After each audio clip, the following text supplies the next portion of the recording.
Mallory has turned her camera on, and oh no, we're not. Why do you got to focus on the bad? お帰りなさいませ、ご主人様. Translator's note. Welcome home, master, to the Nobody Leaves podcast. Oh god damn it! You're gonna do this on the Dawn to Dawn season 2 episode 2. No. Good evening, Mallory. Good morning, master. So taking psychic damage 2 seconds into the podcast. For those of you listening at home, I'm dressed as a maid. That's why Sam is having a big reaction. No, I thought we could just we could just skip right past that arc. You're so correct, because we're talking about Call of the Night today, and you mentioned like Dawn to Dawn season 2. I don't know anything about what happens, but if there's maids, I'm gonna cosplay. I realized like putting this on, which like obviously I own this, I've worn it before. Like the amount of just pure joy and serotonin just like leaking out of my brain, like the moment I like see myself in this, I'm like, any maids in anything, I'm just gonna put it back on. So that's so now you know. One day I'll So make you play go. Persona 5, and you're just gonna have a great time. But A grand old time. a grand old time. Mallory, we're talking about Call of the Night later in the episode. Technically we're talking about the manga, but really we're just talking about the contents of the first season of the anime roughly, but also probably where the second season will end is my guess. We're talking about the first 93 chapters of Call of the Night, a manga near and dear to my heart. And hopefully you have opened your heart up to reading 93 chapters of manga in a week. Because, yeah, Call of the Night, manga, we're talking about it. I feel my heart getting bigger and bigger each day. You're going to talk about all the parts I don't like about Call of the Night, and we're going to have a fight, and I'm gonna quit the podcast. But before They call me man's best friend, Sam. No! But before, it's because I can't accept in my own heart that I am susceptible to the, like, boy finds manic pixie dream vampire girl and, like, his life is improved. Listen, we'll get into all that. But first, how was your week, Mallory? It was a pretty excellent week overall. I have been rewatching The Bear in anticipation of season 4. Yes, Chef. That's been the main thing. Yeah, so a lot of Yes Chef, a lot of Over There Jeffrey, a lot of cousin this, cousin that. Wrote down a bunch of Richie quotes from season 3 that I think are like extremely underrated. Manja, baby. Because love my go fast boats mojito. Do you know what the which I don't even understand. Do you know what you don't? Let me explain this to you. There's a bit in The Bear that's kind of subtle until someone points it out to you, which is that Richie is obsessed with movies, and the Go Fast Boats Mojito is specifically a reference to Michael Mann's adaptation of Miami Vice, a movie in which detectives drink mojitos and are very bad people, I think, generally. Richie has this weird, like, Kino cinema obsession that just, like, creeps in random parts. And so when I heard that's the Wi-Fi password, right, is Go Fast Boats Mojito. Yes. He just sneaks shit in like that. Like, he'll start talking about, like, Ridley Scott or Michael Mann, and it's like, all right, this is made for me. I mean, my favorite is probably the best line in like the first episode of season 3. Cousin uses big power words because he's a baby replicant who hasn't self-actualized. Right. But that's such a guy who didn't go to college but gets really into like the first tier of like art, right? Where it's like he really likes Alien and Blade Runner, but he can't quite he's trying to move past that and start talking about like Zen gardens and stuff, but he's just not quite there yet. Yeah. No, it's so sweet. Like I honestly love like how just unabashedly like nerdy he can be at times, while also like continuing to have his whole tough guy act, and Yeah, then while being a also like meathead. just throwing in therapy terms gets me because like that's kind of how I think about things, where like saying like calling someone who hasn't self-actualized, or like the my favorite one is like you're not fully integrated, don't talk to me till you're integrated, jag off. like Well, like so it's so funny to me. dude, this is gonna be a bear episode if we're not careful. Yeah, no. I mean, that's been my week, has been Richie and, I gotta and ask his though. friends. So I've seen the first 2 seasons of The Bear, I think 3 times. I watched it on my own. Yes. I showed it to my roommates, and then I showed it to you when you were visiting a little while ago. And I basically watched you watch The Bear, which is a very fun experience of being like, Yeah. they're gonna have the emotional moment. He's gonna throw the donut on the ground, and it's gonna be really upsetting. But season 3 I've only watched the one time. How has been revisiting the 3rd season, The Ugly Stepchild of The Bear? Yeah, that's like honestly the main reason I wanted to do the rewatch. Like I hadn't seen it since you first showed it to me. I'd rewatched it a couple times, but like that same year that season 3 came out, like I hadn't really rewatched a lot of it. So I did want to check out the whole thing, but like yeah, season 3, like I never rewatched when it originally came out. I was just kind of like, yeah, man, like it feels artistically good, but like a huge ingredient and element that made seasons 1 and 2 so like delicious was like there's just this goal that we're constantly like moving towards and having setbacks and like all this kind of stuff, and like a season about maintaining the restaurant is like not necessarily as compelling. Like Yes, just it's missing on its that own. like that ticking clock or that like momentum. Yeah. There's almost no plot to it. It's all character, which I do like, and it's like it Right. really deepens Carmi and Sid and Richie and Tina, but it does also kind of spin its wheels for like 10 episodes, and then you're like, Yeah. man, that finale really didn't feel like a finale. It's the only one that where you're like, oh, this like without a follow-up season, this is unsatisfying. Like Yes. because you know that there's going to be like another season and more stuff is going to happen and these characters are going to go places, like you can kind of feel like, oh, okay, that there's a point to this season, but like without that, if the show were to like have funding cut or something like that, like it would just be kind of like very empty. It also has the problem of following up season 2, which is just like maybe one of the best seasons of television ever. Right. Like when I think of The Bear, my favorite episodes are season 2, and that's like a pretty common assertion, Right. but like that, the 7 fishes and forks, but also the episode where Sydney is exploring like Chicago and coming up with like trying to find inspiration for food. I think the finale of season 2 is like maybe my favorite episode of the whole show. Like there's just really it's just so The Bear's good. I've also in my week maybe started watching The Bear season 4 and maybe already finished it because I have a problem with control. And I got things to say about it, but I'm sure that will come up at a different podcast episode. Yes, certainly. Season 4 exists, but yeah, and I will keep quiet about it. I will say, just to summarize, though, season 3 on rewatch is definitely enjoyable. So I would say, like, if you're a Bear fan and you're a diehard, and depending on how good season 4 is, I have not seen it yet.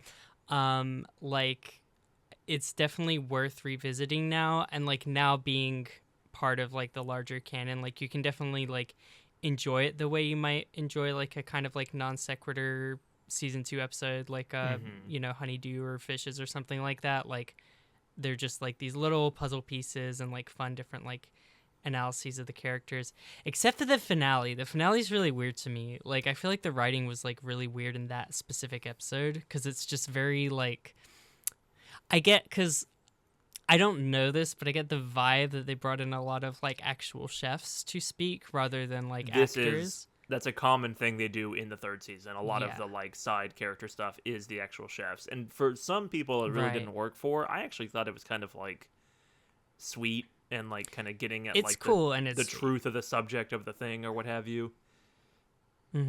It's very cool and it's very sweet, but it does.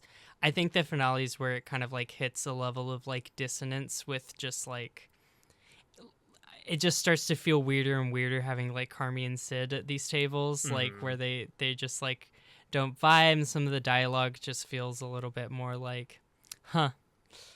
I guess we really are all friends, you know? Right. It's like, Well, I it's don't know, also like it's weird for me. those detours personally. are fine if it wasn't a whole season of detours. Like, yeah, it's cool to hear like real chefs talk about food for a second, but also like nothing's happened in this season, so it's like, can we get the bear and the bear here? Like, it does kind of have that feeling to it.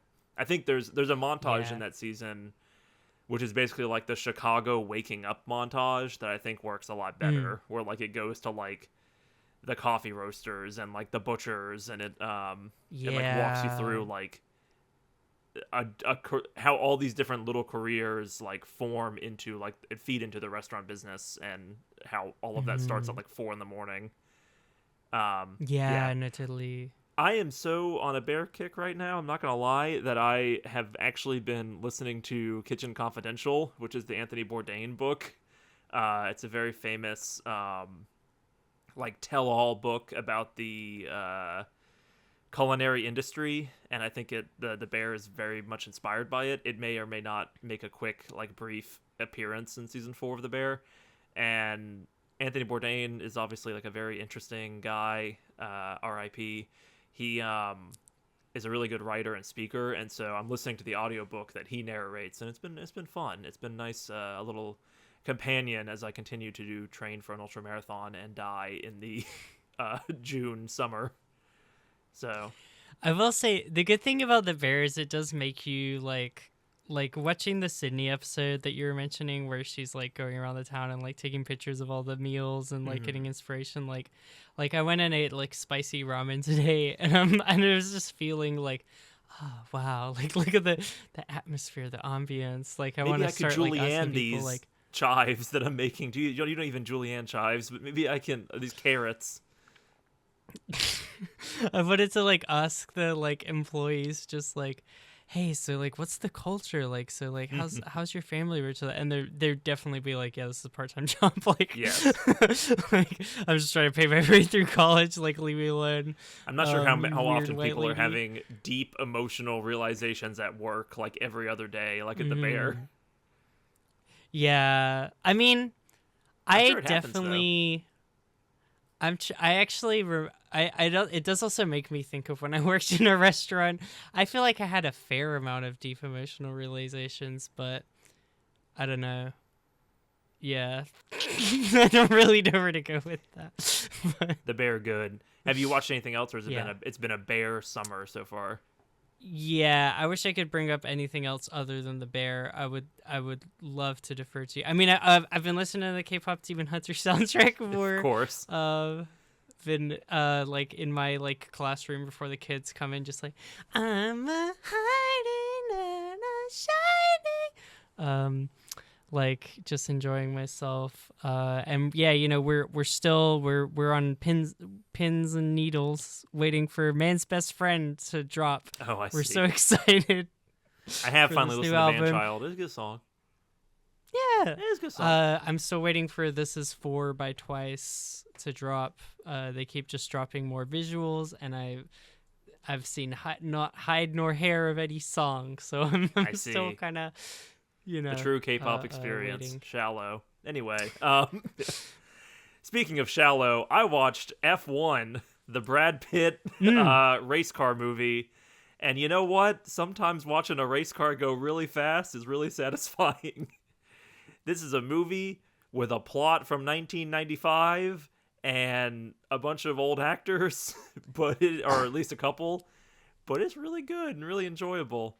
It's maybe my second favorite movie I've seen this year, just because it was it was filmed very well. I would say the plot is like very standard but very effective. It's kind of like a rah-rah sports movie. We gotta Can the underdog team like win a race and save the team from having to be sold and da da da da da? You've seen it all before. I will say it does it very well, and those kind of like simpler plots have become so like they're so cliche that they're now rare, and so it like kind of circles back to being enjoyable. And I'm like, all right, I like a movie that just kind of like leaves the meta commentary and character like deep complicated characterization like at the front door and just goes like, what if we had just like a feel good sports movie? And this is what it does, and it was really good. I don't know why my voice is getting like this, but it was fun. You're protesting as if you're gonna come under criticism, but I fully agree. Like we all know my favorite movie's Red Line, so I mean we all know these cars go fast. The big like that's good talking point for this movie is that they filmed at actual F1 races, and they like put cameras on the car, and they put Brad Pitt in an F1 car, which I believe is very, very dangerous.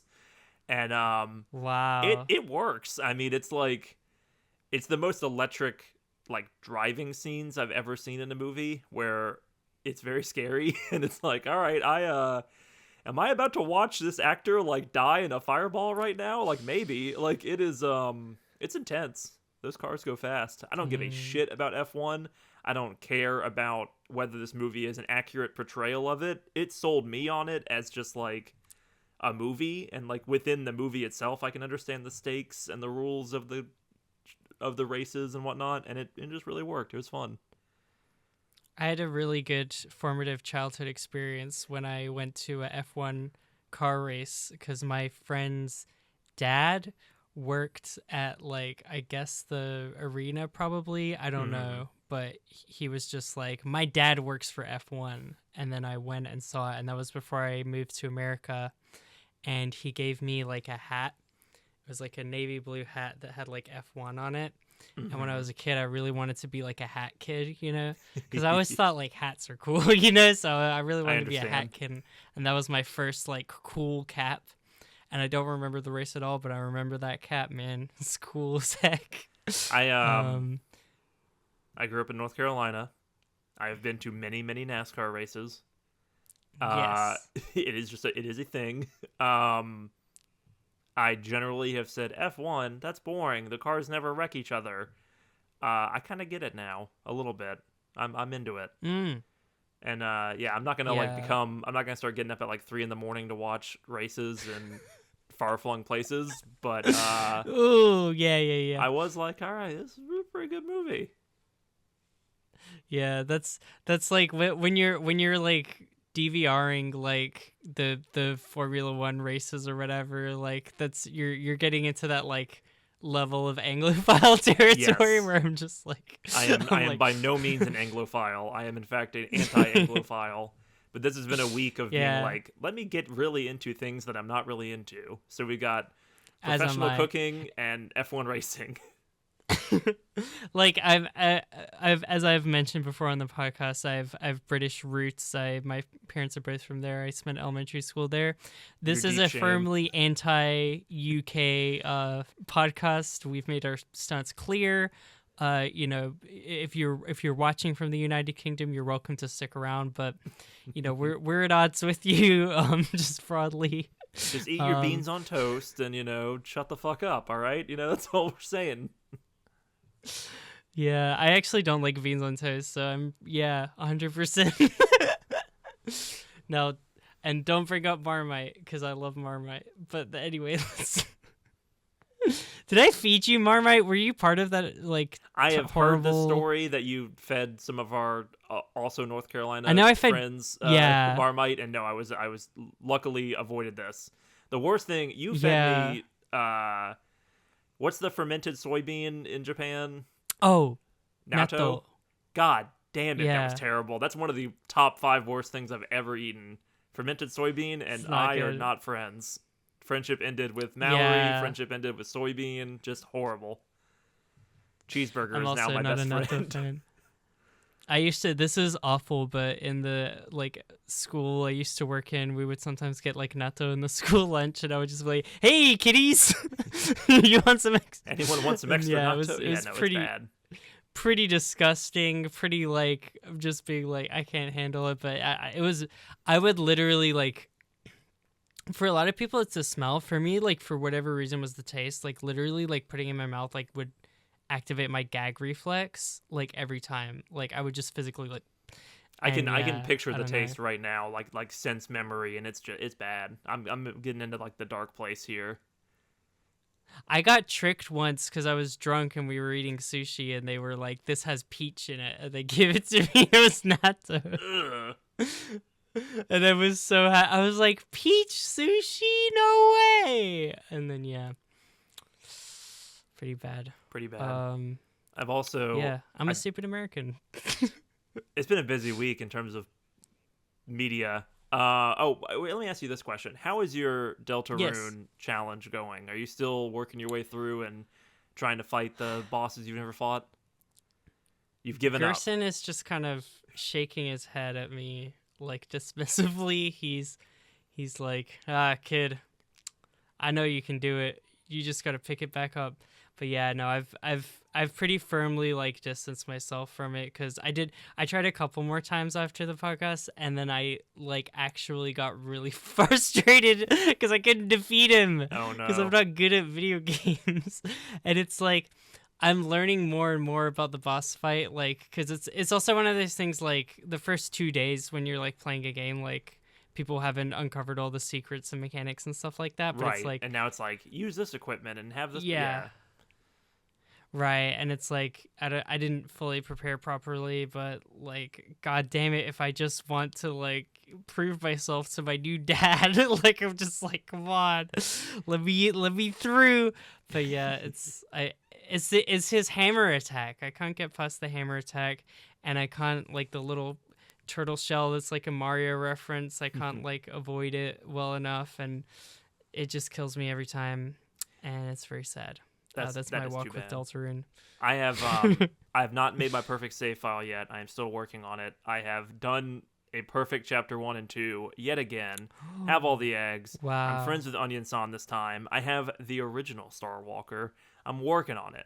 Yeah. And now who I completely missed in my original playthroughs. And all the gags Hmm. with that are incredible. I really want like an original Star Walker like plushie now. Maybe one of my favorite gags. And now I'm just trying to make a perfect chapter 3 save file, which is very difficult. There's a lot of Hmm. moments where it's like, don't go in that room or else you're gonna miss like this. Gotta make sure you throw the damn box across the river in this puzzle that is not related so you can eventually get the egg, and make sure you say the right things to the egg man. And I really do feel Hmm. like I'm in like some kind of like ketamine hole every time I talk about Deltarune, but like it's great, but it's hard to get that perfect save file, and I'm probably gonna do this all over again when Chapter 5 comes out. But it's fun. Oh man. I'm coming for that. I'm Yeah. coming No, for the it's night. I'm gonna do it. yeah. It's very yeah.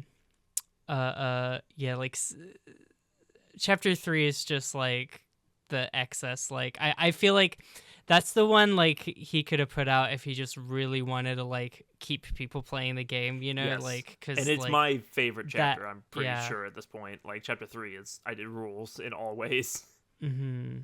No, it's crazy, but yeah, like I can't imagine trying to 100% that. Like it used to be 100%ing Deltarune used to be like pretty narrow, and it's just gotten so much wider. I did not know anything about the original Star Walker. I think I like found this video of just compilation of like all his appearances, and then just like sent it to you, because I It's so was like, great. this is amazing. It's just so funny It's because so it's a flying stupid. star. Yeah. It's a flying star, and then he's like, "I'm the original Star Walker." So there's These also birds like are pissing me off. there's like concept art of him that I've Mm. been really digging deep into the Toby Fox rabbit hole, Mm. and there is concept art of him, and he looks the exact same. Like he didn't change anything at all. It's just like this is him, and people think that that's So why he funny. says he's the original, because he just doesn't. He's from concept art to game, like nothing changed. So funny. I love it. It's just it's so good. I keep just watching like YouTube clips of people dubbing like Tenna over like Family Feud clips, which is pretty amazing. Yes. Maybe once I Yeah, put out my Andor video like 4 months late, I'll put out a Deltarune video like 6 months late. It could happen. yeah. There's never an end to the Deltarune obsession. Like people, It like seems like it. you know, they. I think the fandom at this point is so used to like having to maintain an obsession and having to like keep digging and keep finding new content that they're fully ready for like to just like see what people are doing on YouTube, you know. Indeed. Yeah. Deltarune fun. But that's. I'm sorry. Go ahead.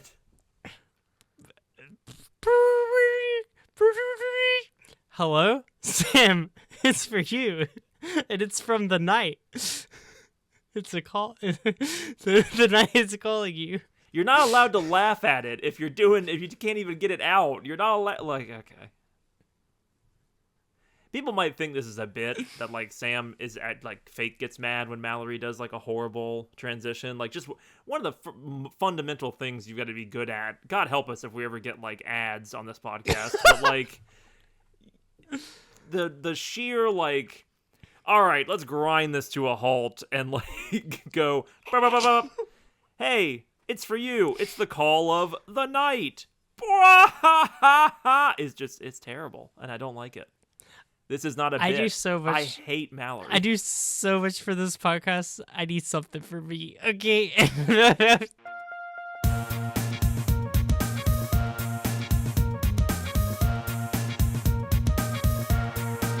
Mallory, I pitched you a manga.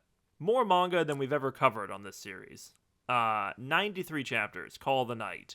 An episodic, vibey, you should really read it at your own pace kind of series. I said, fuck that. Mallory, blow through 90 chapters in a single week, and you're going to like manga, damn it. So, tell me, how was your experience? Call the Night. Let's talk about it. I honestly was like, yeah, it's pretty good. I enjoyed it. I feel like this will probably come up in our discussion because this is now part of our like shared media that we can like reference it off. But like, as you may have been able to tell from the like Beastars episode, I am very into coming of age, discovering sexuality, figuring things out, stepping into the wide world type of narratives. And I think that, you know, obviously there are some obvious marked flaws that we can put out, or some Flawless. Obvious things. There's no issues with the portrayal of anybody or anything in Call of the Night, but continue. There are some like things we can like definitely point out that like stand out where you're like, which is kind of the territory when you're like getting into anime a lot of the time and manga and like that kind of stuff, is that there are certain problematic tropes that are just so widespread and so like just seemingly permeate everything that it can be tiresome at times. But I think like stepping away and then stepping back every now and again like allows you to maybe not get too mad. So yeah, I wasn't so mad this time as to completely write off the series as a whole. There's a harddrive.net, which is basically like the internet's version of The Onion, even though The Onion's on the internet. There's an article I go back to all the time, which is like, man pitching anime only has 5 caveats. And it's like, yeah, that's how I feel a lot of the time when I'm pitching like a Dawn to Dawn, or I think we're going to talk about Monogatari probably a little bit in this conversation.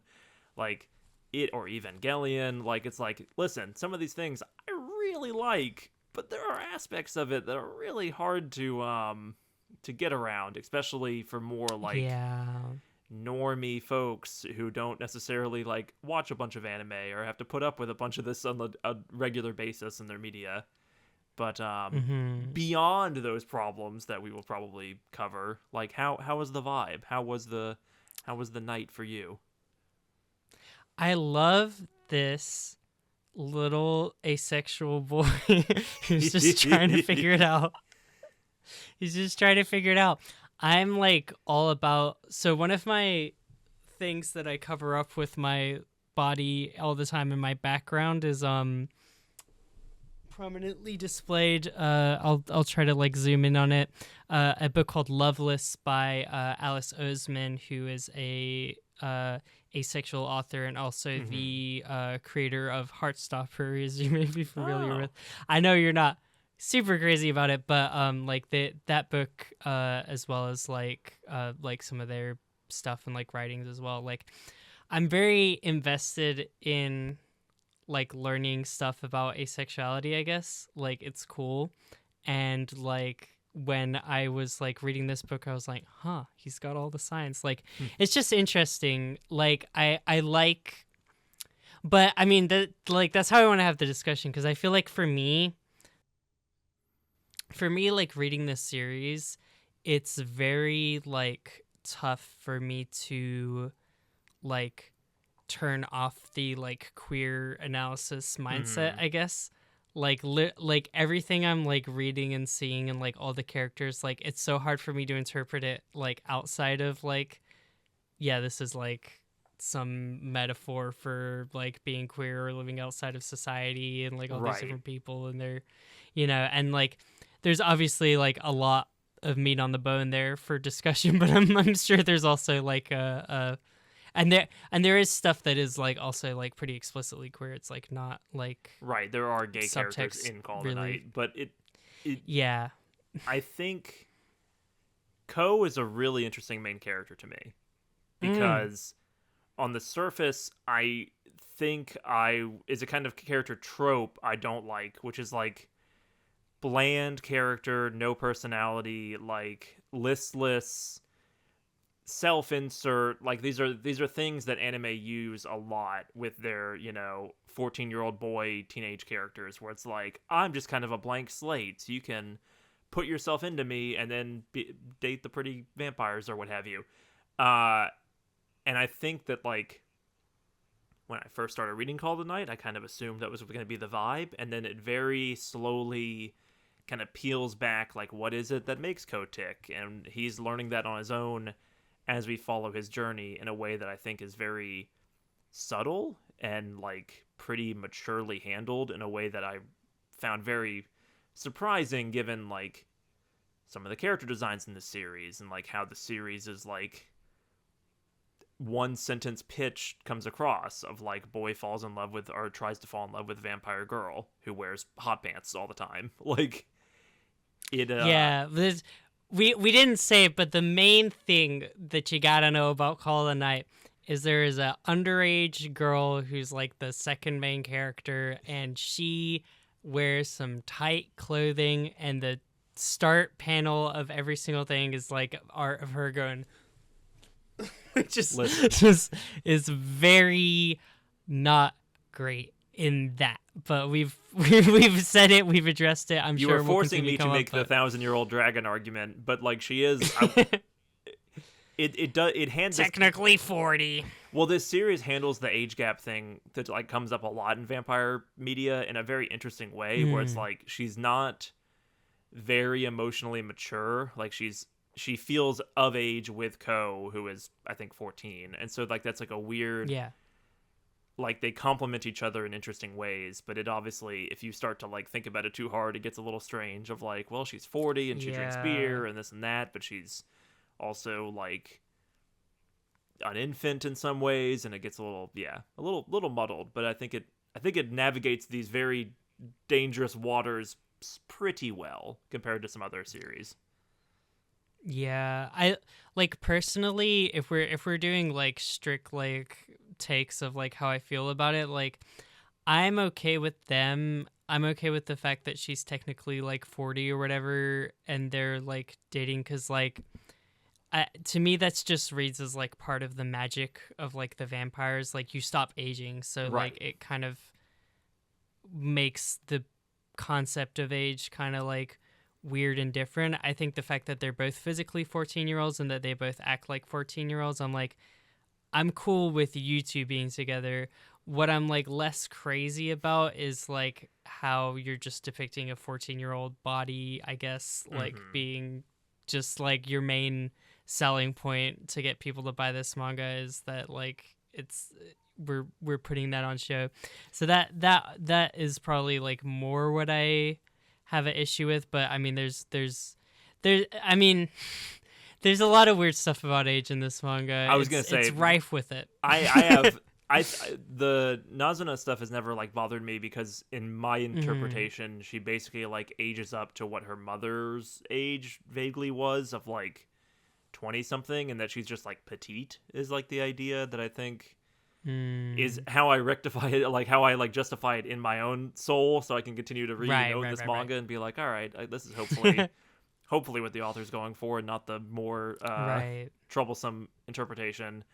Where that kind of falls apart is I think that like Akira, who is Ko's middle school friend, is just 14 and is like all leg at all in all depiction basically, and that's like a little strange.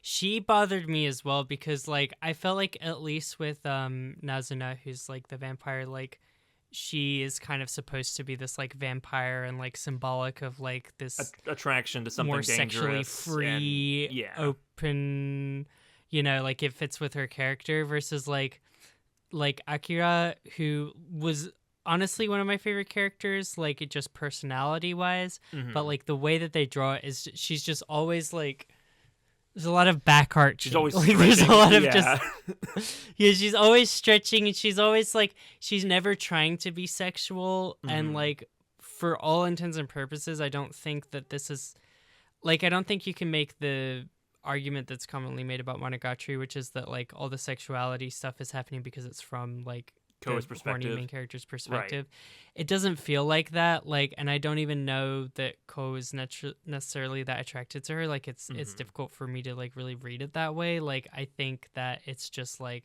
okay, when this character's up, then she's gonna do this and she's gonna do that, and she's just gonna, and it's like it just doesn't fit with her character, who doesn't seem like someone who's like necessarily as like interested in like sexualizing herself. No, she's like that defined by being like a very reserved person in comparison to Ko and other characters, right?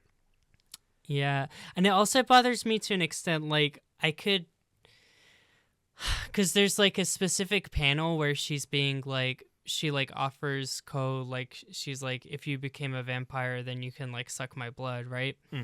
And like I feel like if you made her look more sexualized for just that panel or something, because it represents like an open, but like you can't do that anymore because you've already like just burned it out of like, yeah, she just looks, she's doing a pose in like every single panel. Like, you know, it's going against the art when you could have used it in an artistic way, I guess, you know what I mean? Like, I don't think there's anything like inherently artistically bankrupt from making characters be sexual posed or whatever. All of that leaving aside the 14-year-old part of it, which is just like, which all is right, its own bud, wrinkle that is annoying and complicated. But I think that like there is to a certain extent, I think that character is meant to be like, hey, you can have a life as a human still, and like this could be your girlfriend, and you could like leave these weird, probably immature, probably not well thought out plans to like leave all of humanity and all of your minor problems that like permeate and become major problems. Like this is a kid who wants to throw his entire life away because he gotten like a little bit of hot water in terms of like turning down someone asking him out. I think the series does a good job of being like, that is a weird decision. Let's like unpack that, and like, why are you the way you are?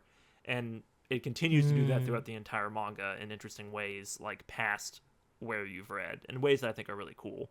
Ko, I think, is just I really like Ko as a character more than I ever thought I would.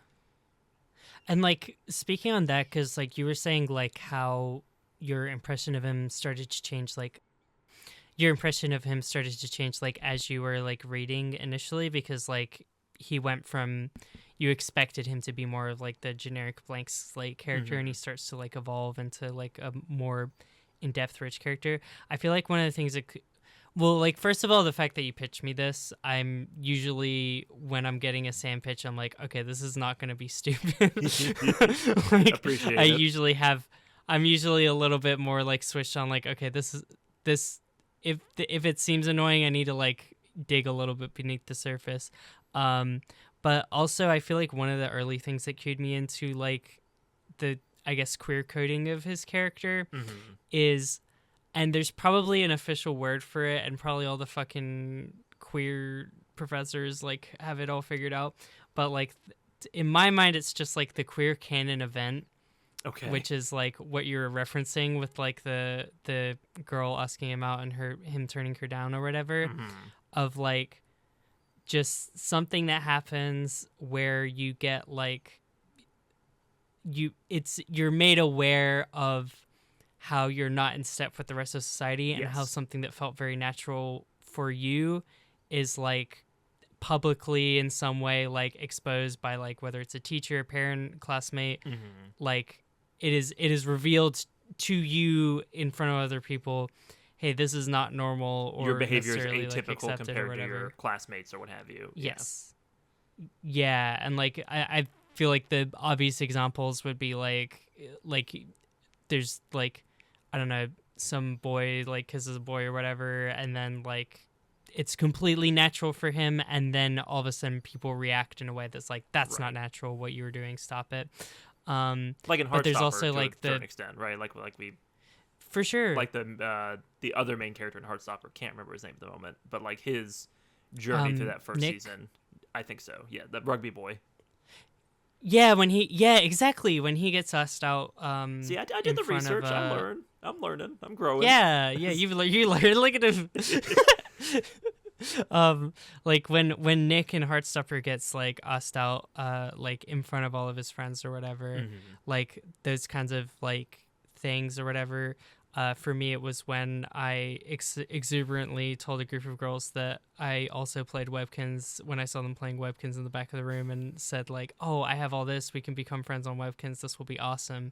And they just stared at me in silence. It's that picture So of I left. all the That's girls at the party like holding the red Solo cups and being like, Yeah, that's why if you're trying to figure out why I'm the way I am, like It all that's start- the it all most started traumatic with thing that's ever Webkins. happened to me. This is the worst thing that's ever happened to me. But yeah, like I feel like it's like those kinds of like events that can like trigger that like, you know, search for self-discovery or whatever. And yeah, like it just feels like for Ko it's like very like, you know, standard expectations, like he just like doesn't fit because he just like Mhm. doesn't connect emotionally with people in this certain way, in the way that he feels like he's supposed to, or that other people feel like he's supposed to, I don't and want that to just like leads to I don't want to yeah. get your hopes up in terms of like the asexual nature of Ko. I think he has asexual Mm, tendencies, right. but he is trying Right, to right, right. fall in love, and that story continues to progress in ways that are interesting and odd, but or not odd, but like not atypical. I think he is an atypical Mm, kind of character, but that doesn't necessarily mean that he is asexual. But he does have. He has it captures really well the feeling of like you're not a normal kid and what that does to you internally, like realizing that you're mm, not normal, quote unquote, or you're not like heteronormative, I guess would be the right way to put it. right. um Mm-hmm.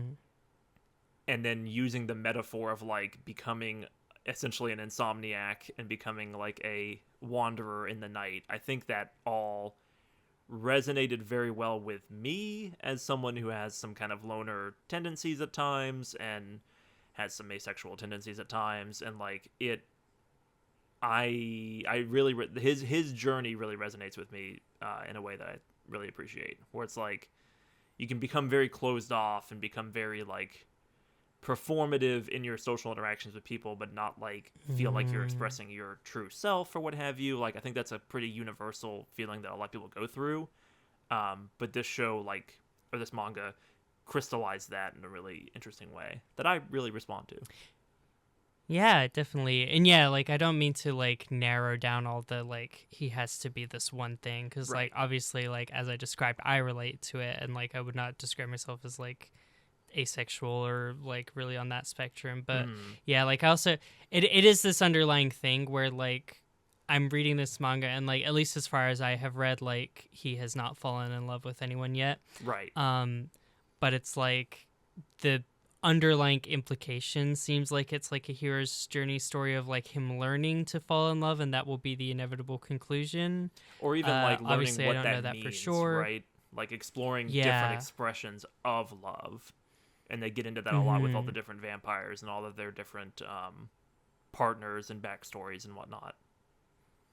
Exactly, because like the like where I'm at with it right now is like it's like he definitely loves like Nazuna, Mm-hmm. like when he is like worried about her, he wants to spend all his time from her, he's like risking his life to save her, like all this kind of stuff. It's like he loves her, but like there's like romantic love and platonic love. Is that Mm-hmm. different? Does that distinction matter to you? Like that kind of thing. And like it's also like very like much could be like a like asexuality itself is like a spectrum, you know what I mean? It's Right. like there's a lot of people talk about like demisexuality is the idea of like not having that instantaneous attraction, but like once you've developed like a relationship, being able to like start to feel those kinds of things, you know, like Mm-hmm. um so a lot of room for nuance, and like ultimately like all those labels are just trying to like people desperately trying to put words to these like human experiences that don't neatly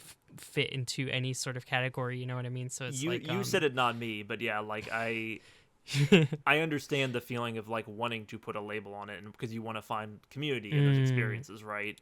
yes. And again, Call of the Night I just think is punching above its weight in terms of what it appears to be and then what it actually is, where it's just like there's a lot of meat on that bone in terms of understanding Ko and the rest of the remaining cast and trying to like put yourself into it and put your own interpretations into it, but there is a depth there and there is like growth in a way that I think is very exciting. I think early on they established the idea of like I want to fall in love with you for selfish reasons, right? Like I want to become a vampire, and I think that's like a way to improve my life. And we can go into there. To me, there's a lot of like readings of like, if not suicidality to that decision, it's almost like Mm, at least this is like by some people's perspective, very like self damaging. And I think that's all very mm, interesting in terms of like, is Ko depressed or what have you? But then also, I'm getting ahead of myself.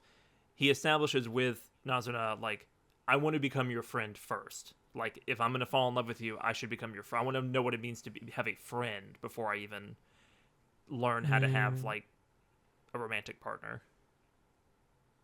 Yeah, that's really interesting. I did not read I think because in my mind I just like immediately was like, okay, this community of night vampires that hang out at night is the queer community. Right. Like immediately, like that's what I said of like wanting to get like a little bit outside of my like queer lens analysis, because Mm-hmm. as much as there's like great discussion to be had there, and like add to that, I also want to like I don't necess- I don't want to say the author's not aware of like queer stuff, but like is also probably not the most like woke and up to date on everything. You know what I mean? Sure. Like I think if the I mean, but I don't know. You know, like Well, I maybe think they are vampire like stories they are have it like all figured out. inherently But queer is like an idea, right? right, yeah, yeah, It yeah.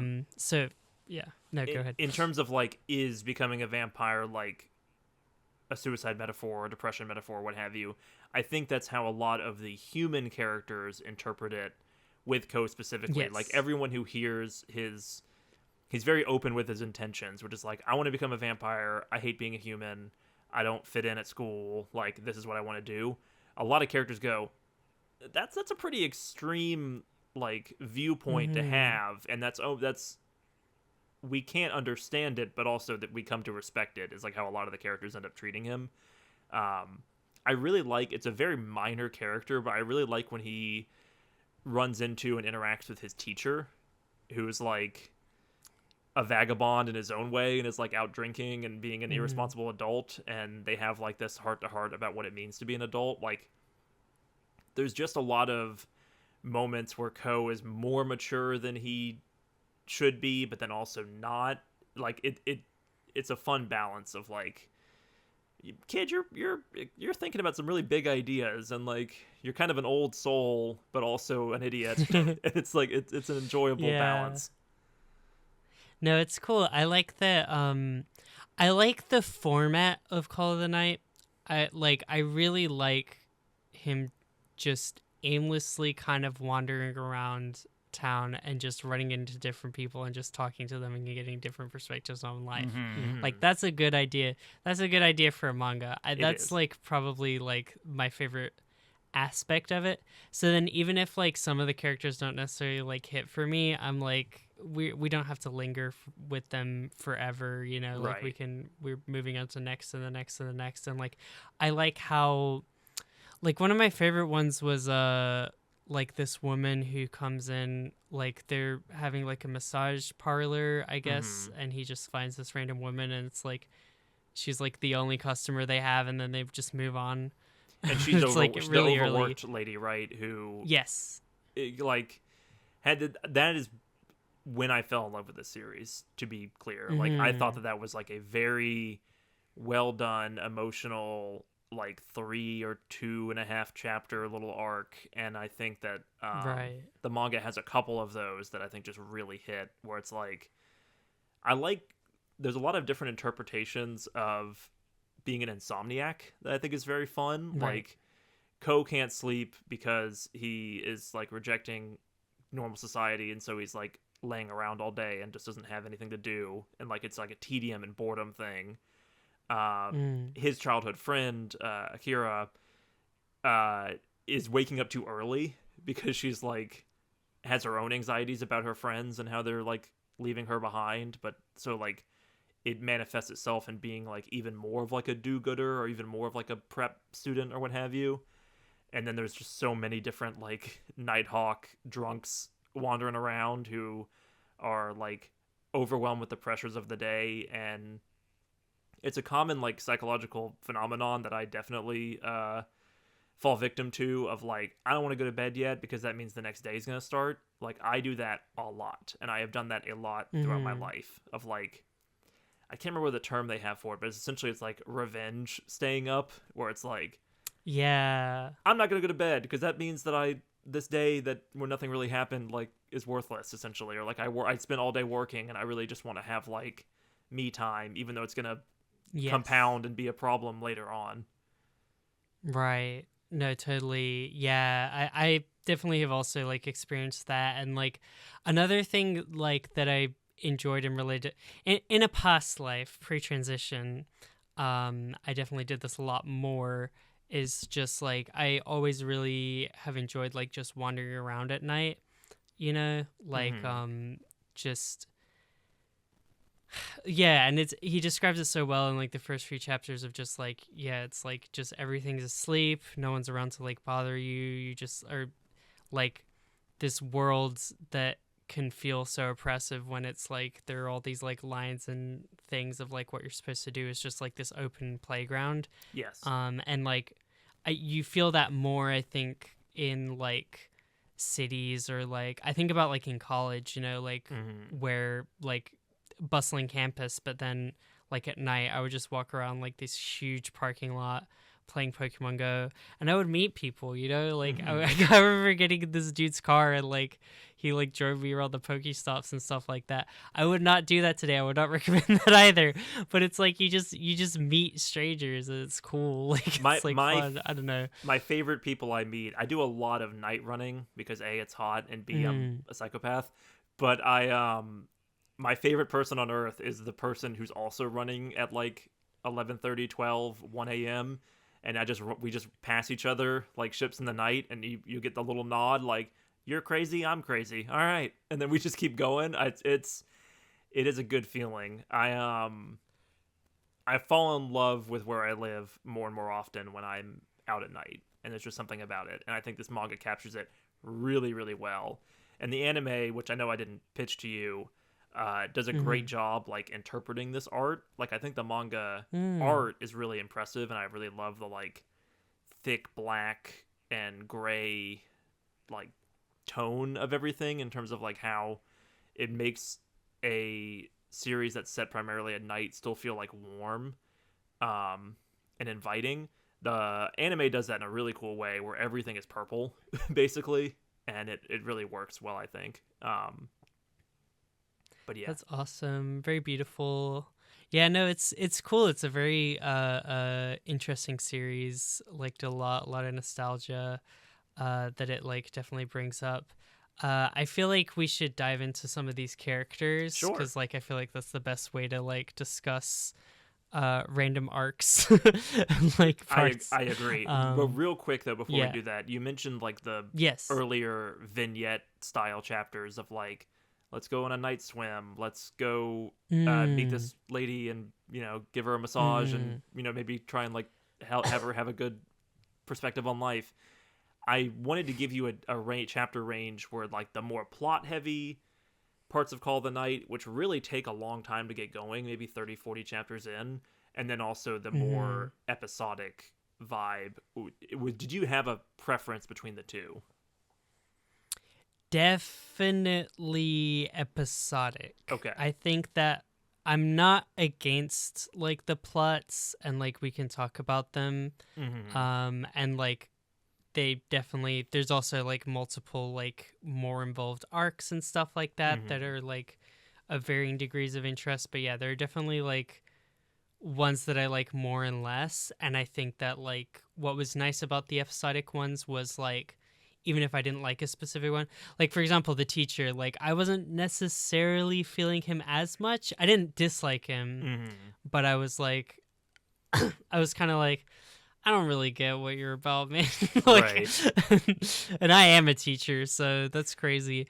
But like, it's like we did not linger with him, and I enjoyed how he could just be another passing stranger in the night. And it also like contributed to this feeling of like sometimes you meet people and they're like trying to teach you a life lesson or tell you something like that didn't resonate with me at all, but it's still kind of a vibe. You know what I mean? Like sometimes that happens and it's like, I don't know, it just feels cool. But yeah, like I definitely like vibed a lot more heavily with like that more episodic compared thing, to we have to defeat the detective. Yeah, or like the night will be destroyed. Like right. It's like not to like go against that, and like yes, it's like a long running series and you're gonna kind of want it to go somewhere at some point, maybe, I guess, but like especially like you're having like this character go through this arc, like it kind of makes sense. I guess, and I mean I guess we can talk about the detective whose name is Anko Uguisu. Yeah. Okay. What didn't she have another name? It's gonna make me so mad. Her secret identity revealed. Anko is always what I think of as her name. Is it really? Oh man, she has but like her identity is revealed. It was I like, don't remember what she time. introduces herself her to Ko friend. as, but Anko is her name. Okay, Anko. Man, I always just pick Anko, whether it's the last name or the first name. I just pick the one that I can pronounce more easily. There you go. No, anyway, yeah, Anka. I wasn't crazy about her. It was hard for me to like put my finger on like what it exactly was. I think I liked her more like learning her backstory, like what happened with her family and stuff, and like kind of like putting everything in context. And like there's definitely interesting concepts about her character, but like I don't know, a series like this, I was like, I don't necessarily feel like I need a villain as much. Right. Like, I kind of like the villain being Ko's inability to like figure out his feelings. Yeah, right. Like I like Ko and Nazuna hanging out and trying to do a normal couple thing and it not working out. Sure. And then being frustrated. Like that's fun to me. And like that can kind of be the final boss, or like the final boss to me feels like a rift in the relationship or something like that, you know? And like maybe that's because we're still like midway through the story, at least as far as I've read, but like you know, like the conclusion here is like more about like them kind of the antagonist like brings out some more like of them defending and caring for each other type of stuff, I guess. Right. There is Um, I mean, they do a but good yeah. job of basically like tying every character back to Ko or Nazuna, and like she definitely Mm, is a Nazuna character, and yes. I I like her in the beginning a lot because I like that like basically in anime and manga every character is weird, like that's just common, right? Like everyone's an oddball, but in Call of the Night there's like that added bonus of like you're an adult who wanders around at like 3 in the morning. You're probably weird, and that makes like sense like logically in this world. Like it has an internal logic that you can follow. That like the Yeah. people who are more likely to talk to the random 14-year-old wandering around and not be like, I'm gonna turn you into the police. All have Mm, their baggage, and she definitely has a lot of baggage. Um, yeah. so I enjoyed her from that perspective, like when they first meet, and it's in her case under false pretenses where she's like feeling him out. uh but I would say i I think that my favorite stuff with this character happens past what you've read, is what I'll say. Mm, But mm. I do like Yeah, Anko a lot. it's weird and interesting. It's like I just get this feeling of like I think you know what it is. It's like when in like one of the early chapters where like Akira is first introduced, like his Hmm. childhood friend, and like you kind of immediately are gonna be like, oh, is she gonna be like like you need to come back to school now, Right. like and she doesn't. Like I felt this like sense of relief that I didn't even realize, where I was like, oh, like this isn't gonna be just this annoying thing where everyone's like arguing with how he should like go back to school, because that just seems like so boring. I Like, agree. No, it, as it a again, it like series. punching above its weight is like the metaphor I'm going to keep using of like, oh, this is going to go in this direction. Actually, it kind of improved a little more, a little bit better than I thought. Yeah. So yeah, like having this detective character introduced that's like, I'm the cop of the night. Like I'm gonna take away all your fun and like ruin everything. I'm kind of like, do we really need this? And it's like, now that we're at the end of like this arc and she's gone through all her stuff or whatever, I could definitely Hmm. see her becoming a more interesting character from the point she's at. But I'm like, I don't know that we needed like this kind of antagonist necessarily. Not that it's like, again, not to like say that it's not interesting, but it's not as interesting as a lot of the other stuff that's going on in here, you know what I mean? Hmm. Like I'm way more interested in like they're having a weird like detective thing about like the maid girl who's taking her in selfies, or we're like talking about like gender with like the iconic The cross-dressing Hatsuka. character, yeah. Hatsuka. I was Yeah, curious what who your I thoughts was. were on that character. I mean, yeah, like that's obviously what I've been like holding it in and wanting to talk about this entire time. But I mean, well, yeah, just to say, like all those kinds of like little mini arcs, I'm like a lot more kind of like interested in than I Hmm. think like someone who's just like, I'm repressed and I don't think anyone should be having any fun out here. I'm kind of like, okay, like Well, there's a lot of good for you. characters where it's like, don't become like Miko, and I think that she's one of those where it's like, don't become obsessed with Mm. vampires. Like, stay away from, like, you don't want any part of this, Ko. We're doing a lot of cool shit over here, but you don't want any part of this. Like, there is that Yeah. vibe to it. I Mm-hmm. I think I like her character design a lot. I just think that she looks cool with the circular glasses and the smoking and the like all. I like just like her It's a vibe. good coat. It's a good coat. Her coat's The good. overcoat, good. Yeah, a lot of the art, good. Um, like that she's an adult, good. A fan of that. Mm. Fan of an adult in here. I also like that she's Love like, when she flirts with Ko and wants to cuddle him to better. Like, I think that's another thing you that know, bothered me. Like, that bothered, and that's the thing I'm saying about age. Like, that bothered me way more than him and Nazuna, because I'm like, you're, counterpoint. yeah, okay. Masato, you are. I know you are a Masato fan. Um, I don't have to answer to this. she gives me more Masato vibes than I think maybe for you, but Mm. like yeah, I I enjoy that the series is going, this person's got a screw loose, and I think that she is fun. Mm-hmm.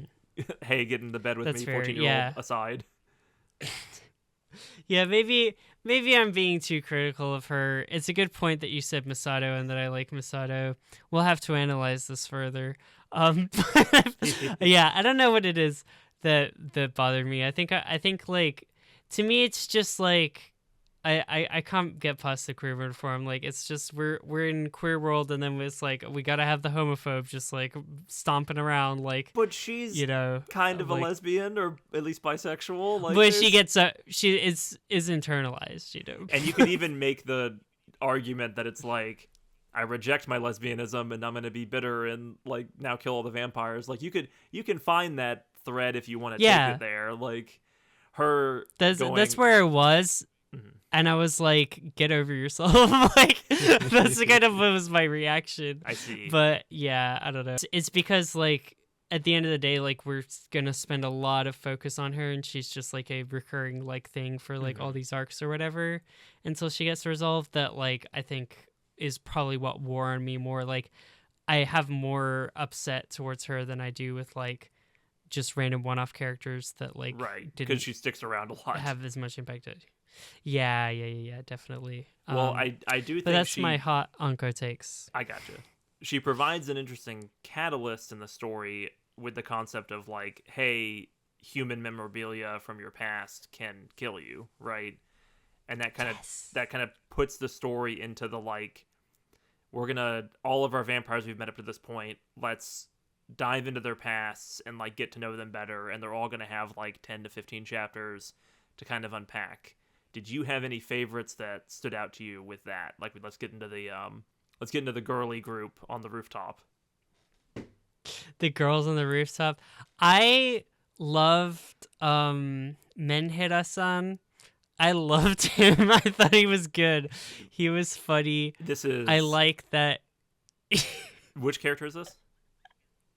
The like nerdy guy who's like kind of like he starts as a stalker. And he's this weird, creepy ghoul, like, at the door or whatever. The one who Ko's always calling a creep, basically.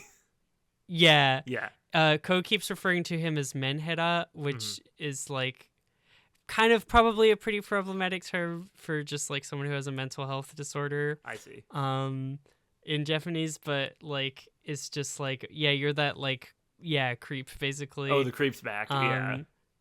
Yeah, and then like after he gets turned into a vampire, and then he takes off his glasses, and he's so cool, and he's so funny, like how his like whole vibe changes and his swagger and stuff. But then he's like his like weirdo tendencies will like crop up again or whatever. Whenever Sadie is like talking to like another person or something like that. But yeah. He was funny to me. I liked his story. I like there's a couple of characters that Ko meets where it's like, oh yeah, I just fell in love with them and it was no problem. And Ko's just like, wow, it's that easy. Like there's him and there's the really nerdy guy who likes the maid vampire. And he's just like, on our first date, I asked her to turn me into a vampire and then it worked. Like I fell in love at first sight and I was a vampire from that point forward. And he's just like, damn, why can't I do that? I think it's like a really good bit. Yeah, I like both of them because I think that like it does something that some other anime in this genre can like sometimes stray away from, where like I'm calling it anime, like I've read the manga, but like it's like you have the male protagonist and then all the other side characters are women that somehow flirt with or have some sort of dynamic with the male protagonist. Right. Even though in the story they might not explicitly be in a relationship with him, like they're all kind of part of the harem. And every time they show up, you can guarantee like this kind of like dynamic is going to be like the scene, you know? Once again, it seems like it's going in that direction and then it gets a little deeper, but yes. Yeah. And it's like it definitely still has that element to it, but like it does something that a lesser manga or anime would not like air quotes waste its time on, which is like have male character foils Right. and have these like guys that like don't have the same issues and hangups as Ko and like depicts them a little more. I could honestly use more of them, like even just the two guys that we got, but like also It is still just, Ko and all the you know, ladies manga for the most part, but yes, yeah. I But appreciate that. I There's like a few that they're of these. there. Yeah, I'm right there with you. Yeah, like it's I like them. They're cool. I'm like, do we go into the Hatsuka wormhole now? Dude looks like a lady. Let's talk about it. Dude looks like a lady. I mean, I don't know that we have to go that deep. I'm happy to respect him as if he wants to be he him and just only wear women's clothes all the time. Like, you do you. It's like we're walking that line of like, if this author was more aware of trans issues, would they just like write this as like a trans character, and instead they're like, you know, forced into this like cross-dressing box? Like that's also something that like comes with, but also awareness in Japan and stuff, which is like, definitely shifting. Those people exist, right? Who don't want to transition but do want to cross-dress, right? Like, it is 100%. It's a spectrum. Yeah, and it's like you know, cross-dressing or like drag or like all these different things. Like there's a huge range of like things that comes up with like having male sex and wearing women's clothes or whatever. Not a big deal, but yeah, I do like the way that he's written in terms of like the fact that they just spend time in that, like his little chapter being like, oh, I like these clothes, like they just fit me, you know, and like Ko being very accepting, Ko having zero issue with like he's like, yeah, it's not a problem, like I you're cute or whatever, like I don't have an issue. Ko's an ally. Like, hey, dare I say? Yeah, there we go. Cause the type of ally that like trans people we have to say that we don't want, but we all secretly do, which is that we want people to be attracted to us because that's a determination of our value and worth. Even though like the idea of someone being like, I'd fuck a trans chick, like that, it doesn't necessarily feel empowering, but it's all about the delivery. And I think, and I'm actually gonna be a spokesperson for trans people. If you can have Riz and you can be like Ko and be like, no, you're cute, like that's not a thing or whatever, then you're gonna make people blush, and then we're not gonna have as much of a problem with it. I see. And like, yes, like being sexually attracted to someone is not like necessarily like, oh, good for you, whatever, but like, come on, like what are we talking about? It's certainly like a better version. I like than, that like, scene. Wait, you're trans? Like the that Ew! reaction, right? Yeah, it's better than the like 2003 comedy movie like reaction or what have you. Yeah, no, definitely. So I like it overall, but yeah, continue. To continue the queer metaphor, right? Like, I think the introduction of that character's background, there's like you get like a 1 or 2 panel at the end of one of those chapters being like, as a human, I didn't feel like I could live my true self, and as a vampire, I did, right? And that's all you really need to be like, oh, this person's in like a really good place, and being a vampire helped them with that. And that, I think, is true for most of the characters. The nurse vampire character, I think, has a really nice little arc there of basically like, I went from being like frail and everyone who makes the decision to become a vampire is an outsider in some way, right? And hers was, I'm too sickly, all my friends are just pretending to like me and they are putting up with me, and I feel like I feel like I'm a burden on everyone, but then as a vampire I can be free and, you know, I can party and fall in love with Nazuna's mother and then have my own problems there. Do you want to go into her, or do you want to talk about some other characters? Yeah, no, she's cool. She definitely felt like, and like the whole time I'm like waiting for like the official explicit lesbian character, because I think like Nazuna in like one of the earliest chapters when they like, I guess Akira comes over to like, and the three of them are like sleeping in the same bed, and she just makes some like not so subtle references to like swinging both ways, basically. Right. Like, I'm like, okay, all right, this manga can hang, like it's chill, like Well, it knows also what's up. when she's first talking to Ko and she's like, or Ko tells her like his dramatic backstory, which is he turned down a girl once, and she's like, "Oh, do you not Yeah. like girls? Do you like guys? That's cool too." And he's like, "No, it's not that, but it's there's little Yeah. references to it which I think are fun." No, definitely, and it's like, I'm like, I feel like with that character we finally hit. I'm like, all right, this seems like just a lesbian character. Like that pretty much seems like what's going on here. Like the Hmm. whole, like when she's hanging out with their friends, they're all being like, oh, she just hates men or whatever. It's Right, because like, it's not just that she's it's like, being like yeah. talked bad about because she's too sick to go on a snowboarding trip or what have you. It's also like, hey, we're bringing some Hmm. guys with us this time, and she's like, oh, I thought we would all get a chance to catch up, and yeah, she's She's uncomfortable for bristling, yeah. various reasons.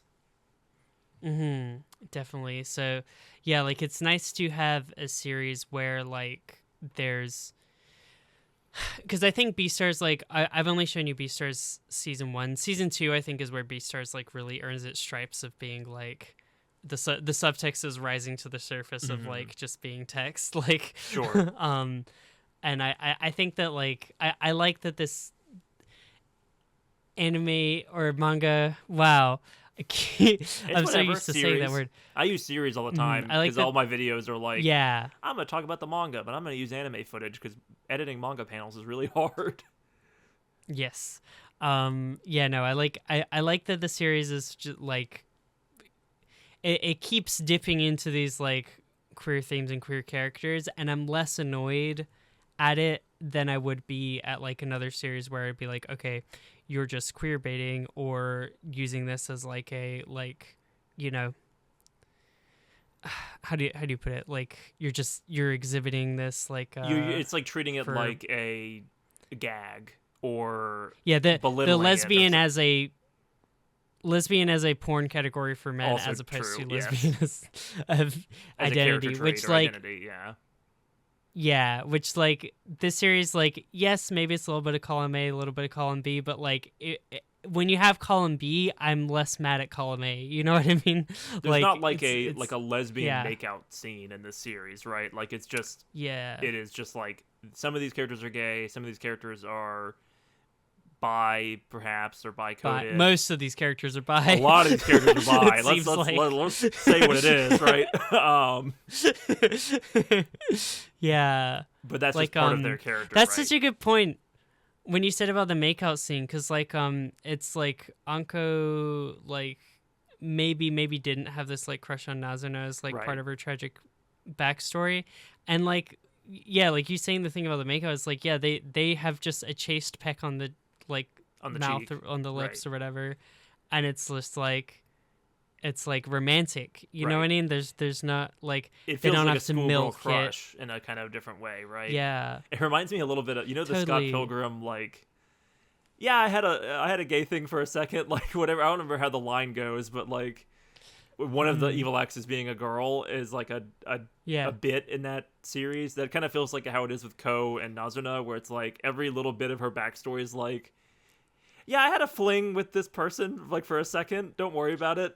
It's a good Yeah. gag, but not in a like I said, not in like a belittling way. Yeah, like probably honestly handles it better than as much as I like Scott Pilgrim. Probably handles it better than like that movie did at least at the time. Yeah, no, it's cool. I like the you know, it doesn't seem I have a like extremely strong headcanon, which is I really want Akira to be a lesbian. That's really I feel so Now, strongly okay, about that. Mallory, I'm now It's going to be okay I'm going if to be she's the YouTube not. comments now where Mallory is making you're making everything queer coded when it's not queer coded. There is nothing about Akira that's like a lesbian as far as I can tell. Two things. Two Two. things. Okay, let's hear it. Well, I guess three. The Three number. Okay, things. number one. Number one, which is the most minor one, which I just added. She doesn't really show any attraction towards any of the men of the series. I guess the only exception is when she says like, "Ko can suck my blood" or Mhm. whatever. but I read it as like a token of friendship. But I mean, Nazuna does say in chapter 1 or whatever, like it's sex, like that's what sucking blood is. Like, do you get it in your head? Back to our the bear Anthony Bourdain conversation. Food is sex, right? That's like the most obvious metaphor ever, but yes, right. Yeah, like, and she lays it out explicit. Like, feel free to interpret this as sex. Like, that's how we're gonna. I think you're ignoring a lot of longing looks that she has at Ko throughout the series. There's a lot of like. I don't ship them. I don't either. I think they are better as friends, and I really like where her character arc goes in the series. I think that we've made this comment before, but I end up liking a lot of like the characters that like maybe don't end up in a romantic relationship at the end, like the interestingly, for what it like. I really like. Is it Midoriya? No, Midoriya is My Hero Academia. Who's the character in Toradora? It's Minori. Minori. Yeah, for whatever reason that character arc always really works for me. Like character with a little bit of sadness, doesn't really get what they want, but like maybe gets beyond that kind of thing. That's how I read this character. But you have 2 more points to convince me otherwise. Yeah, my 2 points is I don't see any. Yeah, so like I guess the first one is I don't see any longing looks.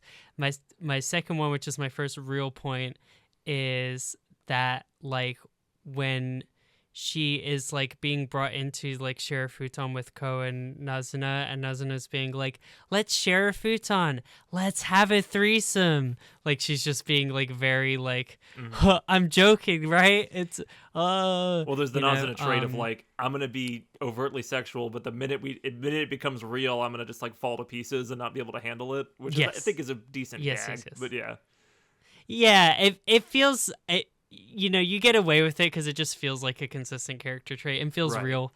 I can get with it, but yeah, then it's like she just starts saying a bunch of stuff of like, I've been with girls before, it's not a big deal or whatever, and that's when Akira starts blushing. So maybe reread chapter 3 or whatever that literally happened. Ignoring the like, yeah, Ko, you can touch my hand, it's okay. Like I think you're like skipping right over some of the other stuff. Are you saying that I'm Kofi extremely hard? Yes. Are you saying that are you perhaps saying that I'm creating a whole thing that is nothing at all? Listen. And now for my absolute nail in the hole that's going to completely destroy your argument, is when the one girl is like that asks out Ko and like gives him his canon event of being like, what am I? Yes.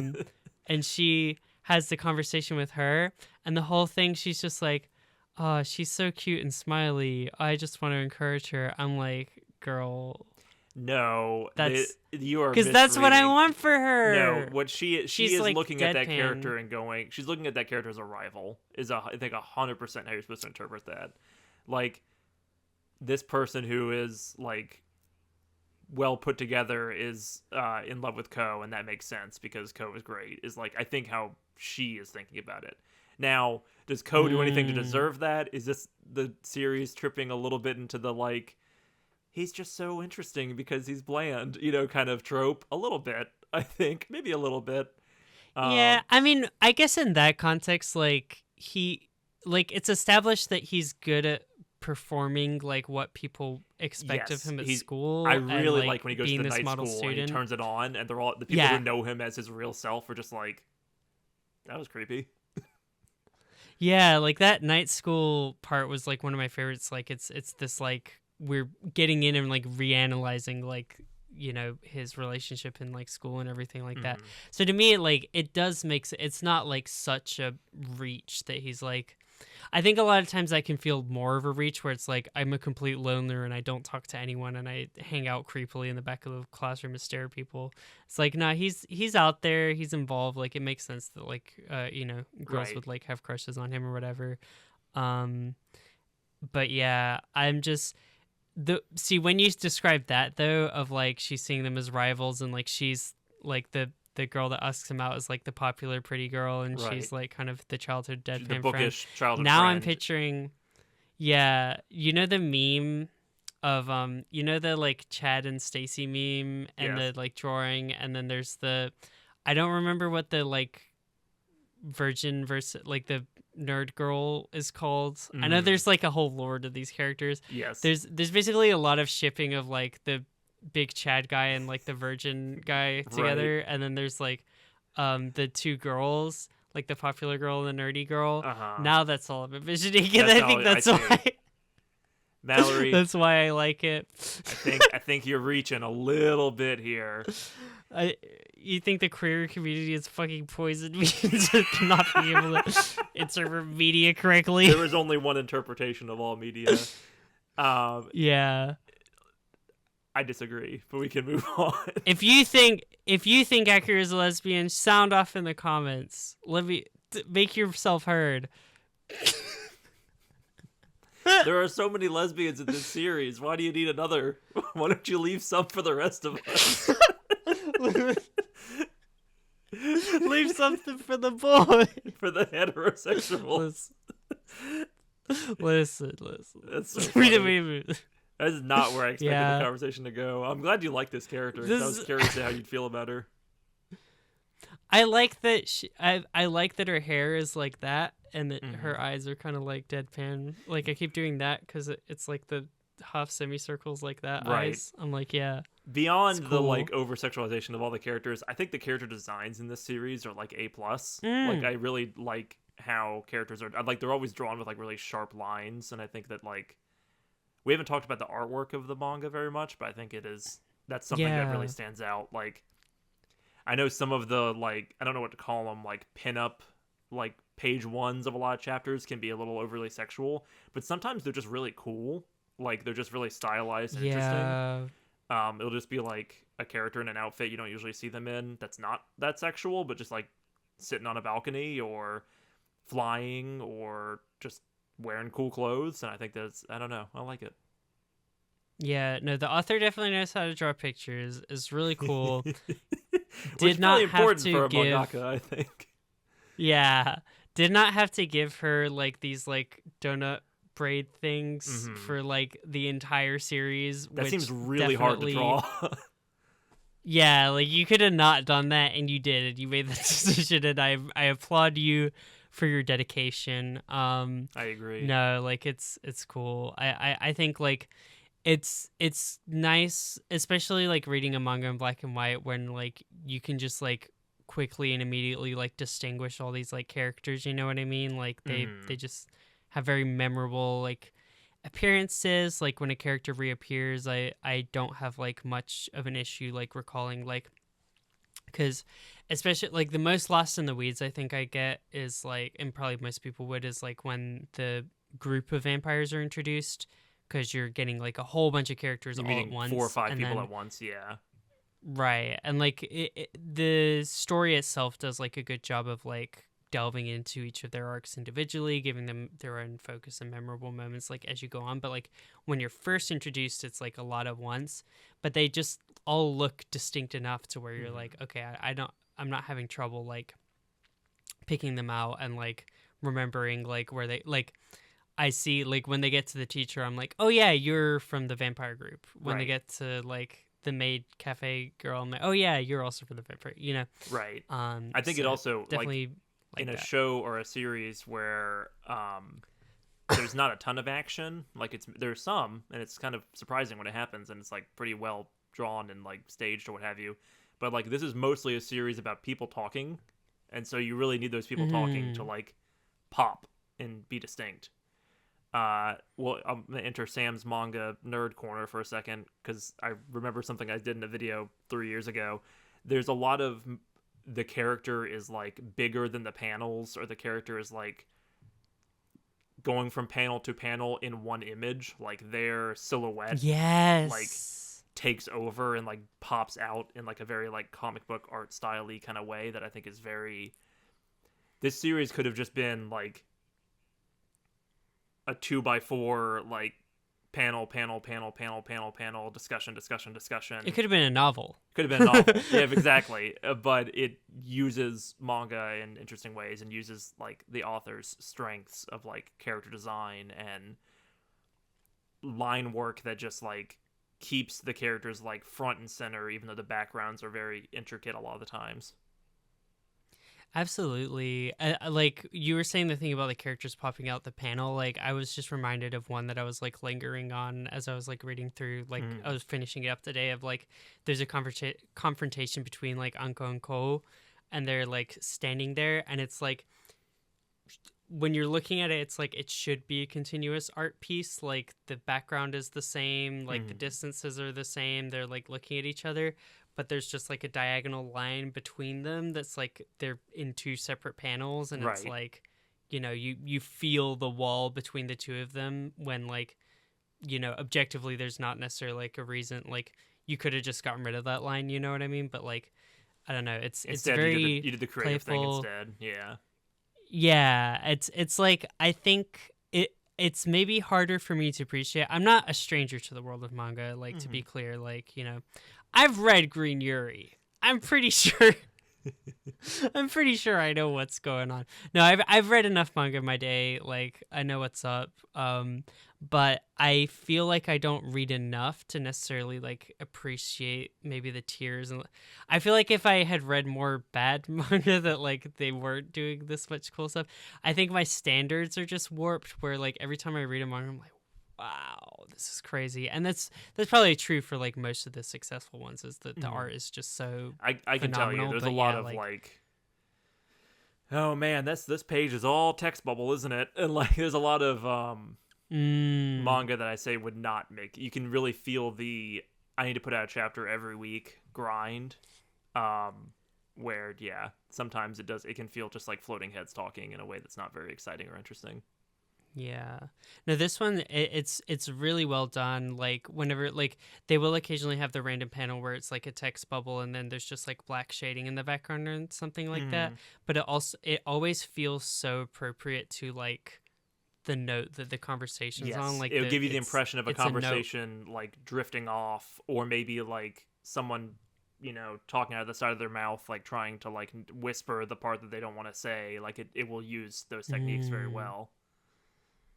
Yeah, no, absolutely. I also enjoyed like there reached like a certain point. I feel like it started happening more often. Like it would use like the squares that are like, I guess like exposition or like the main character's like internal narration, and then like the speech bubbles, and they'd be going on at once. And like personally I enjoyed that, like of just basically like reading through the page twice. Kind of like there's a lot of like what I'm saying and what I'm these thinking are not the same or not aligned. Yeah, or like someone's like talking at me, but like I'm just thinking a completely different. Like, it happened a lot with one of my other favorite characters, Lyra, who's like the big tall girl. God, you suck. I hate that character. Yeah, it's Tall Girl the anime. It's finally happened. The anime adaptation. We gotta watch Tall Girl on the podcast, man. Can we just watch the Cosmonaut Variety Hour video instead? But I liked it would happen a lot in those where he would just like start having an internal monologue, and she'd just be like talking, and her speech bubbles are getting smaller and smaller as he completely ignores her. God, I love. There's a really good gag problems. Every character that meets her goes, "She's tall," like without fail, like 100% of the time. And it got to the point where I'm like, all right, that's pretty funny. Like, it's discrimination. It's happened to me in real life. This is not. Yeah, I love her. I love problematic women. Anyway. Now, that character who's obsessed with Ko, is she a lesbian? Let's unpack it. I mean, there's an argument you could make. Shut up. For, like sometimes when someone's so hyper performative and obsessed with getting a boyfriend, but that's not really what she is. That is not what she is. Like it doesn't seem like. It seems like she just like is really unstable, right? And cool. I think she's our straight baddie, our straight icon. I would say you've read about half of the series now. I would say a lot of characters continue to deepen and get more interesting things and ideas and perspectives and whatnot. As a character that does not get anything, it does not deserve anything. Like, she is left to die on the vine. It's like, all right, well, Man, that was a weird detour.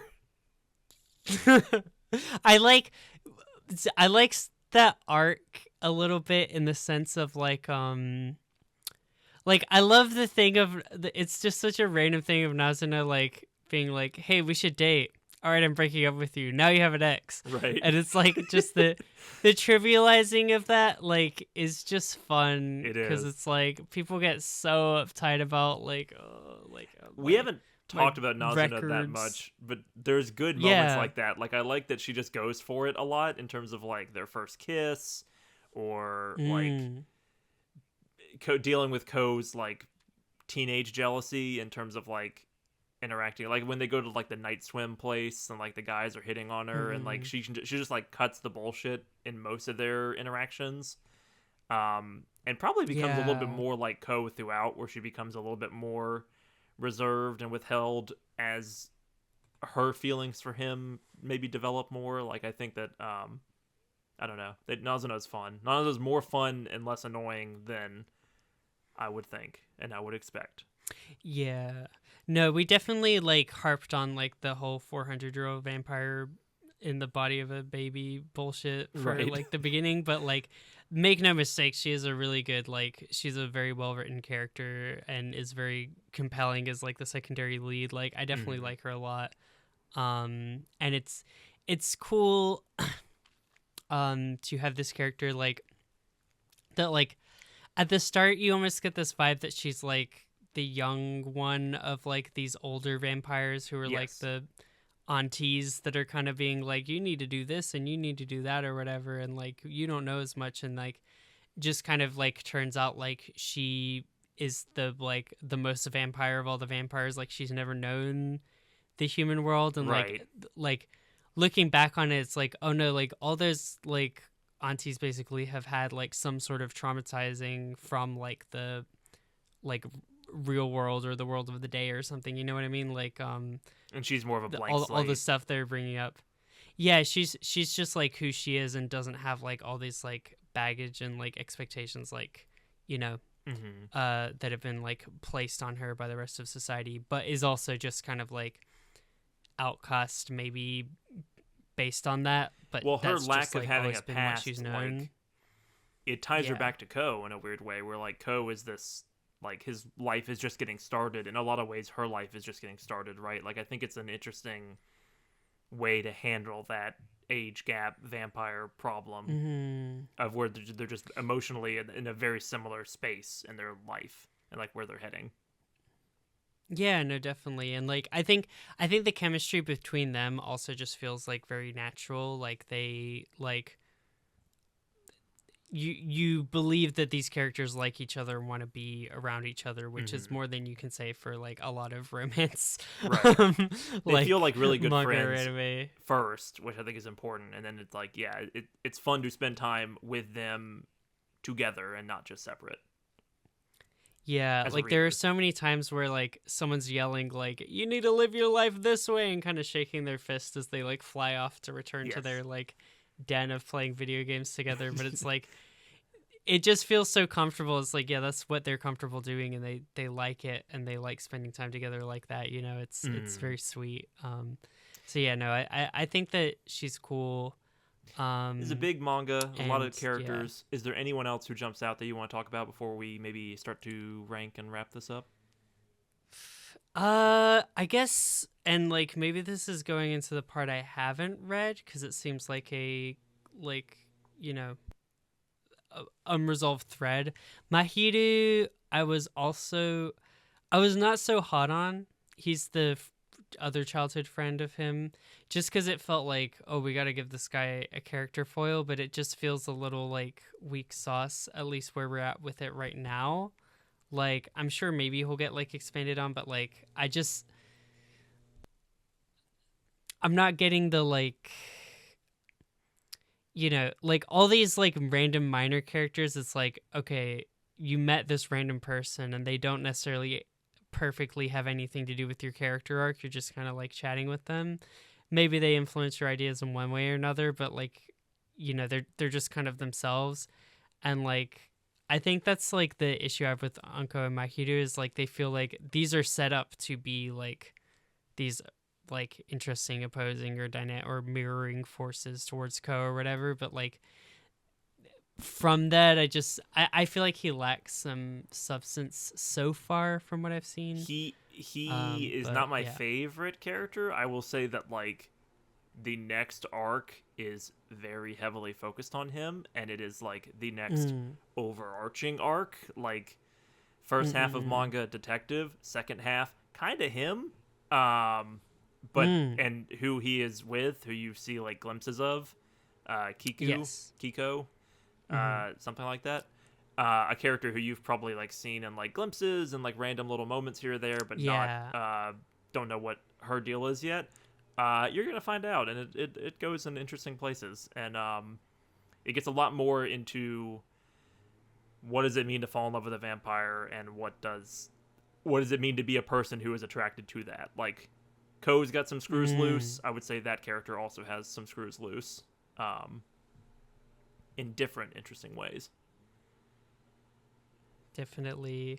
But yeah, I mean, that's the only other major one I can think of, though. Like, I think, I don't know. I like this cast of little weirdos for the most part. They're pretty cool. Yeah, they're charming. And I would say the series overall charming. I would say it's, it's a cut above the rest. It's, I personally love it a lot. I'm in the middle of collecting it.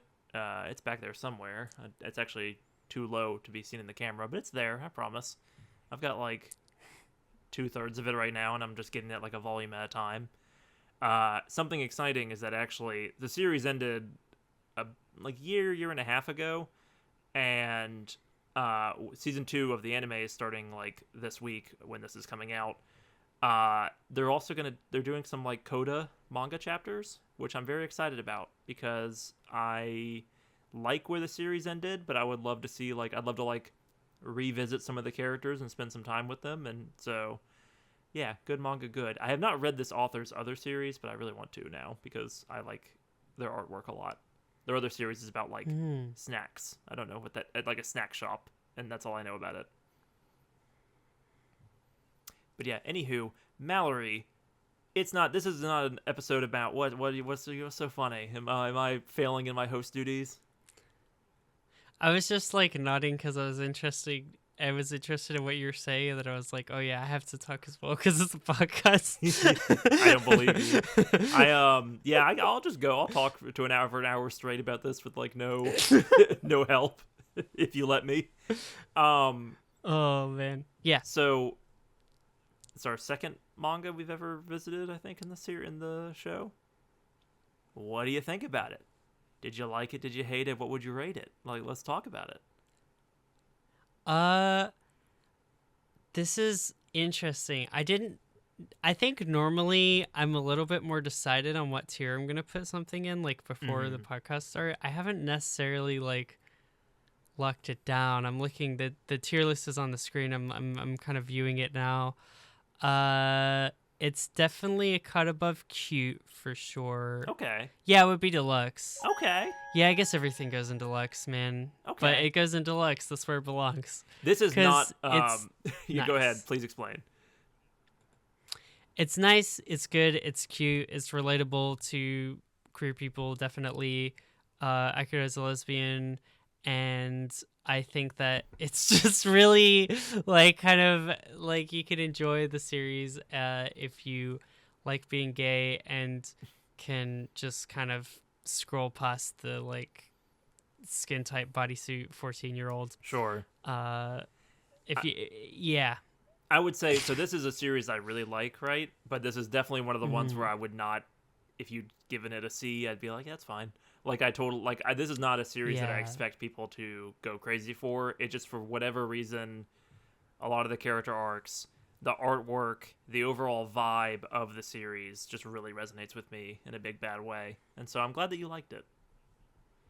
Yeah, no, definitely. I think, I don't know, I'm in like a very chill and subdued mood for this podcast. Is something I've been noticing. Like, I feel like normally I'm a little bit more like hyped out and, pog champing, I believe is what the children have been calling it. Well, you're old. The children have been I'm calling that for like a decade.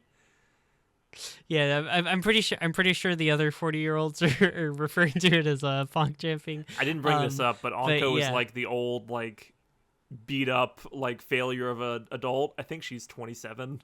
Like, it's like, oh no, She's 28. Yeah, She's 28. I'm like 28 this week. What the fuck? That's not fair. Like, happy birthday. yeah, thanks. God damn it. Yeah. Nightmare. Nightmare. Yeah, no, Anyway. Yeah. Rena made it when she was 28, and she talks about, I know I'm older than most people in the industry, and I'm like, I haven't done anything. But yeah, I like it. It didn't like irritate me as much as a lot of similar stuff does, and I'm feeling friendly. And Okay. I think maybe the idea of wandering around in the night and then just thinking about that because of the manga put me in like a relaxed mood. Well, I'm happy that you made me weren't very charitable to it. bored with it, because I know some people really I think I really respond negatively to a lot of episodic series. Like, it's tough for me to get involved without like a central plot. In Call of the Night, you kind of get your vegetables and your meat, but I like the episodic nature of it a lot. I didn't make that clear earlier, but like, it is probably like, those are my favorite chapters as well. There's a chapter where they just go into like a zoo at night, and it's just like, what's a zoo like at night when no one's around? I love that kind of stuff. So maybe I'll pitch you some totally. episodic manga in the future, but it's not my turn. I think some episodic stuff is some of my favorite stuff. Like Cowboy Bebop, like a lot of people say they love Cowboy Bebop. I love Mallory Cowboy loves Bebop. some Cowboy Bebop. Just like I love having a premise where you can get truly episodic and just kind of explore around, and there doesn't feel like. But that's a hard line to walk, as you said, because it can be difficult to get people invested. Yeah, I'd like so, to think I love that, but then I only love the ones that are considered like the absolute best of the best.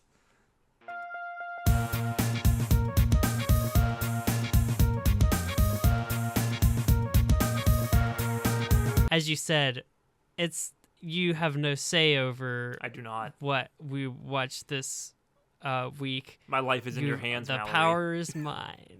The control. I could do anything. But as I believe everyone is aware, we are going to be talking about the Bear season 4 next week. What are we talking about? Yes, chef. I need it yesterday. I need that dish now. It. Why are you fucking me? Why are you fucking me? Why are you fucking me? Are you serious right now? Yes. Bear good. Bear season 4. Bear is like me showing you the Bear 2 years ago is like canon event. Like, we are. I don't know if you and I have bonded over a piece of media as much as the Bear in the last like several years. Bear really, really good. I've already seen all of season 4, so I don't have any homework to do. Ha ha ha. I'm gonna go play Death Stranding 2 for like a week. But yeah, Bear, it's time to get back in the kitchen. It's time to stage. It's time to do expo. It's time to get our Miaison Place, which I think I said wrong. It's time to cut vegetables and braise lamb and have a good time. Yeah, the Bear. Next week. Accept. I accept. Absolutely. This mission, accepted. Yeah. This order, taken. Food, eaten. Next week. Bye, everybody. Mata koraite kudasai. Didn't even talk about the maid character. We did you dressed as the maid, and we didn't even talk about that character. Just any excuse to be a maid. Any excuse to be a maid. I'm gonna take. I hate you. All right. See you next week.